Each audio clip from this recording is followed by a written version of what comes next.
It's an action-packed show this week. We have AI, ChatGPT, conversations on OTT, big tech. Speaking of OTT, the IPL is now going to be on a new streaming app. Are you going to watch it on the app? Are you going to watch it on TV? We will be checking with the Tech Today community. Also, a MacBook competitor, all that and a lot more. I'm your host, Ayush Elavadi, and this is Tech Today. On Tech Today, we have a very special guest here at the Business Today Most Powerful Women Awards. I'm joined by Tarun Khanna of Harvard Business School. Sir, what a pleasure to have you on the show. Nice to be with you, Ayush. Yeah. Mr. Khanna, I want to start off by asking you about the biggest buzzword in the world of tech, which happens to be artificial intelligence. More importantly, generative artificial intelligence. And we have the usual suspect, ChatGPT, and maybe what big tech is doing and Google is doing with Bard as well. Some are seeing these as disruptors of the workforce, of society at large, changing everything in terms of how we approach work, how we approach so many things like school, education, and of course, there's this whole argument about the ethics of AI as well. How do you see it as an academic and as someone who understands the tech world better than most? So, first of all, it is a buzzword, you're right, but I think it's more than that. I do think it's a pretty foundational change. Of course, the promise that's being delivered by generative AI is something that researchers have been after for a decade, maybe more. So its possibility was recognized. Now with better computing power and better models, it's being actualized for the first time. And you see this, I have all my students basically typing in my name and saying, introduce Tarun Khanna in the form of a rap song. And you get a pretty cool rap song. So there's some pretty crazy stuff that's going on. And I think it's a lot of fun. The first thing I would say particularly to, young people or people who are tech aficionados is don't be afraid of the tech. I mean, embrace it in some ways because the change is coming whether you like it or not. And it is going to be, like any form of change, unnerving. But you're a lot better approaching it with a positive attitude than an attitude that, oh my goodness, this is going to upend my life. In terms of a lot of young people, especially Indians who moved to the US recently, and what's happening with what the world's calling a tech winter, I'd imagine a psychological and a financial safety net is required.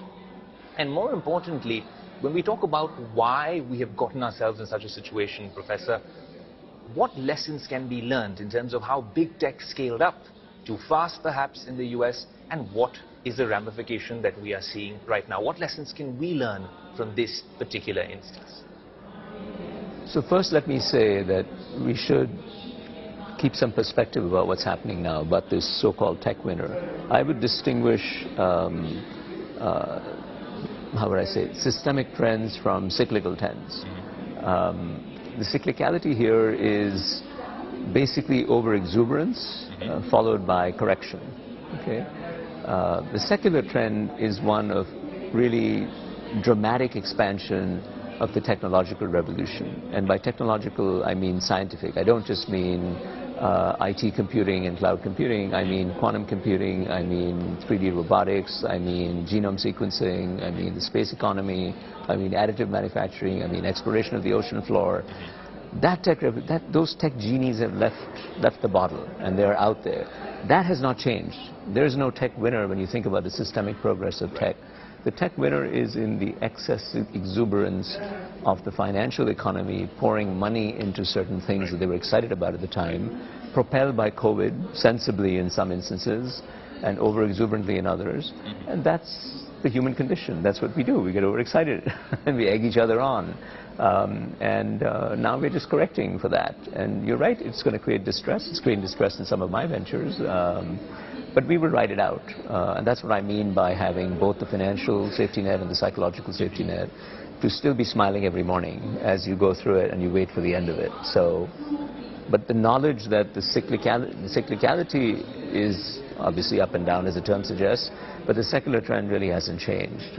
In fact, the amount of technological knowledge that's being added is, I don't know whether it's doubling every year or every other year, but it's something extraordinary, and it's an explosion of stuff. It's getting better all the time.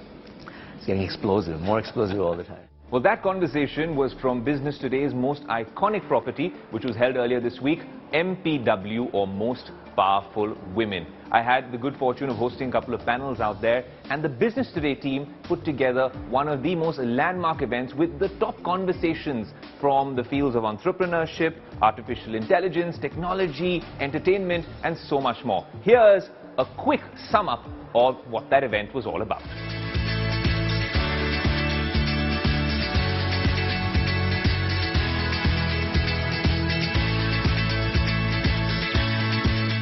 There's been so much conversation today and in the weeks leading up to this event about artificial intelligence and how AI is changing workplaces at this moment and how it's changing our lives.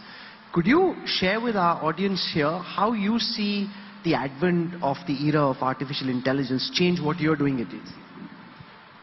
Well, I think that it's a great opportunity for us because it's going to not only lead to a lot of automation, but it's going to lead to a lot of different kind of skills.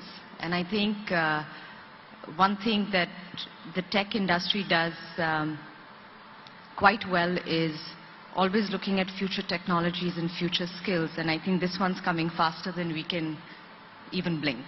So what's your message to your teammates, your executives, in terms of how you're preparing? And what do you think are the lessons that people sitting here watching you at this moment can learn in terms of living at a time when machines are smarter than women and men? Well, I mean, we've always lived with technological inflections, right? And we would have been having this similar conversations. Obviously, there was no social media when the calculators came and people thought they wouldn't be able to do math. But we've come through that. Then the internet came and we thought, oh my God, you know, now kids will be using the internet all the time and they're not going to be learning in schools. I think we've learned to work with it. So I think even with the advent of AI, it's still early stage for use cases.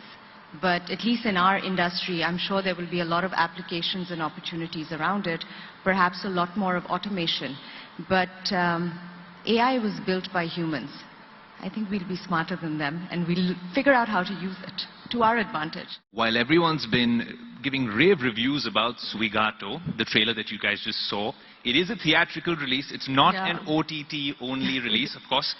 I urge all of you all to go to the cinema halls and watch this movie. It's a tearjerker. It's doing well at film festivals across the world. But more importantly, I host a technology show for the India Today group. And there's a huge tech element behind this particular movie. It's man and algorithm. Everything changed during the lockdown. And content consumption patterns changed. More importantly, how we really ordered food all the time and were largely apathetic to the real situation on the other end of the delivery app. So how much of this, the script writing process was actually influenced, Nandita, by the algorithm? Firstly, it was born during COVID times when, the irony of stay home, stay safe, I think wasn't lost on us because we were at home and we were still seeing these stories on television, in news about so many migrant workers trying to go back home. So much of joblessness had increased. People were doing far more menial work than what they deserved or what they were doing earlier. So there was all of this happening, and in some ways gig economy was seen as a bit of a savior. It was a new profession comparatively, and there were a lot of young people who were delivering things while we sat at home. And it was just I was just curious that what was their life? Because this was not a traditional workspace where you have colleagues and co-workers and a boss and you ask around and you complain about something. There was no contact. You were literally on your own with this one phone in your hand, and in a country that's largely, not so literate, grappling with rules changing on the phone, with new instructions, and, this ominous boss who's sort of invisible in some sense. Everything is on the phone. Who do you talk to? Who do you ask? Who is your colleague? So it was just sort of interesting that how these nameless, faceless people were just called, Oi Swiggy, Oi Zomato.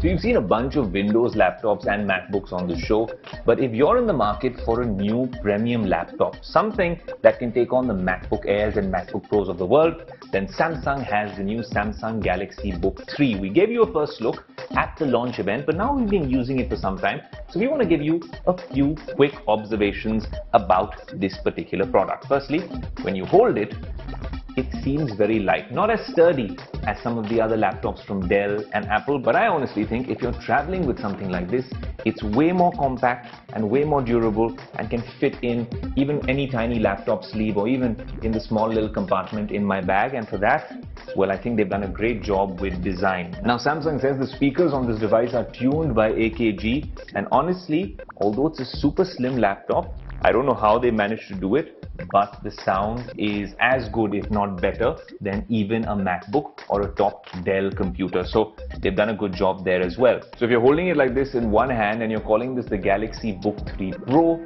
it's not an apples to apples comparison if you're comparing it to the Apple ecosystem. No, this doesn't compare to the MacBook Pro with M2, which is truly the gold standard of computing and processing. It can compare to some extent with the M2 MacBook Air. This is a very, very powerful chipset inside it. Intel has tried to do a little bit of magic here as well. We'll tell you all about it through the course of this video. And you can see it's this gorgeous 14-inch AMOLED screen, and the colors on a Samsung device honestly are just so vibrant and gorgeous. I honestly think it is one of the best displays I have seen on a Pro laptop, comparable to the top of the heap, because Samsung really knows how to get their displays right. This is the sort of display they use on their high-end phones. In terms of ports, of course, it comes with a headphone jack. Thank God that they're not pushing us to the wireless ecosystem. When you're on a laptop, you often need wired headphones, and that's why it has that as well. The Galaxy Book 3 Pro comes with a 13th Gen Intel Core processor giving multi-core performance, and of course it also comes with an Intel Xe graphics card and PCIe SSD storage. It's 3K in resolution and has a super smooth 120Hz refresh rate, giving you a cinematic and seamless viewing experience. You get this of course on the 14-inch edition and of course on the 16-inch edition. If you're into gaming, with its graphics card and the fact that it's a Windows laptop, it will do a far better job than you choosing to buy a MacBook as a gaming computer. Also, because it comes with Windows and all the things happening in the AI world, especially with Microsoft really embedding ChatGPT across its products, Bing with their search engine, even across Office and Outlook, this is a device where you would want to tinker around with that AI revolution a lot more, maybe not this one. So in a nutshell, if you have a Samsung Galaxy device and maybe a couple of other Samsung devices at home, this is now a very strong contender to be in the Galaxy ecosystem and make your job a whole lot easier. But if you're comparing it to the MacBook Air, then do remember that if you're on the Apple ecosystem, this is the best value for money product that you can get your hands on. That said, a good job done by Samsung in launching this device, which I can see myself traveling around with a lot more. When it comes to editing and stuff like that, we will have to check a lot more here on Tech Today, whether this can edit the show as well as our iPad and our MacBook can. But honestly, it's a step in the right direction. For more on this particular device, stay tuned to the Tech Today website. That's techtoday.in.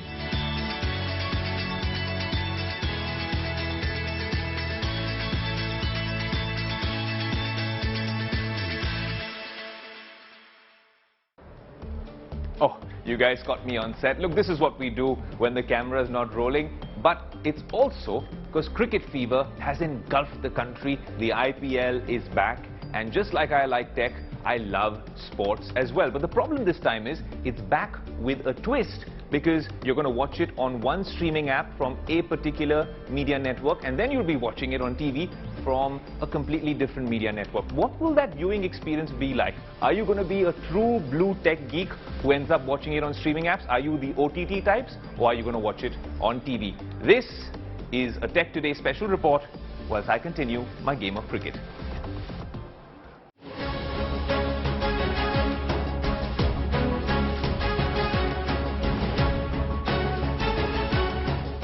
TV versus OTT. It's a debate that's been going on for many years now. be it the movies or any major sporting event. Viewers are spoilt for choice in 2023. And this time, it's not just any event, but one of the biggest sporting events on the global sports calendar, the Indian Premier League. Over the past years, Disney Plus Hotstar had the rights to stream the IPL. But this year, after a tough bidding war, it was Viacom 18 that bagged the streaming rights for a whopping 24,000 crore rupees. This has come especially at a bad time for Disney Plus Hotstar, as the streaming app has bidded due to HBO content on the same day IPL made its debut on Viacom 18's OTT app, Jio Cinema. It's estimated that 20 to 25 million viewers have now migrated to Jio Cinema from Disney Plus Hotstar. Adding to the blow is a master stroke by Jio Cinema, which unlike Hotstar will stream the IPL for free. Hotstar, for all the years that it streamed the IPL, viewers had to buy a yearly subscription for 1,500 rupees. But that's not going to be the case with Jio Cinema. Meanwhile, for television loyalists, things remain unchanged, as the Star Network paid a total of 23,575 crores to BCCI to purchase TV broadcasting rights in the Indian subcontinent for the next 5 years. Under this package, Star Sports will televise 74 matches in 2023 and 24. It will broadcast 84 matches in 2025 and 2026, and the 94 matches will be broadcast live in the year 2027. So like previous editions, Star Sports Network will broadcast IPL matches this year on TV.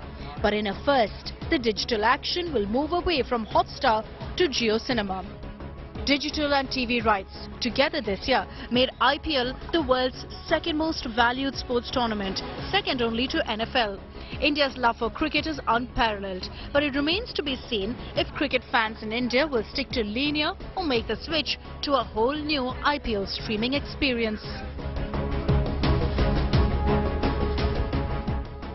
India's much awaited sporting event of the year, the Indian Premier League, is now live. But this year is not like any other. For starters, there are new teams, new stadiums, and most importantly, there's a new way to watch it. Unlike any other year, this is going to be the first time IPL will be made available to stream on Jio Cinema and not on Hotstar. And what's better, that it's going to be absolutely free of cost. So the question is, will you be watching it on Jio Cinema or on your television set? Let's find out.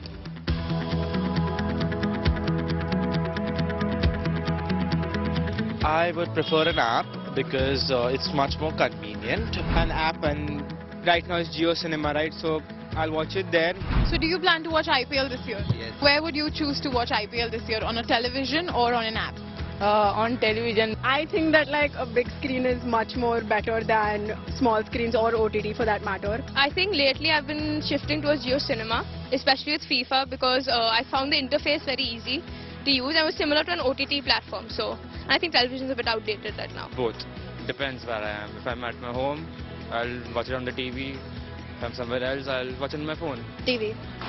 My cable TV. So where would you want to watch IPL this year? On television or on an app? On an app, on mobile phone. What I feel like is when I'm at home, I would like to watch it on a television, as it's like a bigger source, and like I can watch it with my family because like we can enjoy the match. I don't mind the ads. What's your reason for picking television over an app? Because of the network first, and it is a big screen. It is more convenient than my app. I feel it's much convenient, like very convenient to have a mobile around. You can just just go through, or if you have work, you can also do that. If you had to pick any other app, let's say Hotstar, till last year Hotstar had the rights for it. It's only this year that Jio Cinema has come into the picture. Would you pick Hotstar? Yes. Over Jio Cinema, yeah. Between Hotstar and Jio Cinema, if you had to choose, what would you choose? Hotstar. Because I have a subscription to that. When I'm traveling or like when I'm outside, and when I don't have any source, I would like to watch it on the mobile.